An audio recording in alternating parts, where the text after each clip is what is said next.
মা, একটু বোঝার চেষ্টা করো, এত রাতে আমি কোত্থেকে ধূপকাঠি পাবো? জানি 12টা বেজে গেছে, তাও একটু দেখ না বাবা। আচ্ছা ঠিক আছে, দেখছি, দাঁড়াও।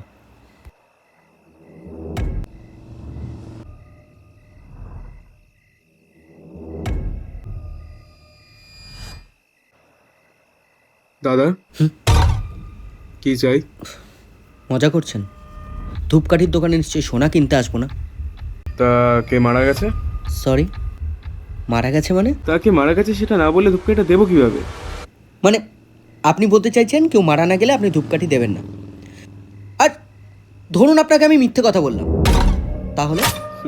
তাতে তো আপনারই ক্ষতি দাদা। পাগল শালা। দাদা, ফেরতটা। ফেরতটা লাগবে না দাদা, ওটা দিয়ে পারলেই ঘড়িটা একটু সারিয়ে নেবেন।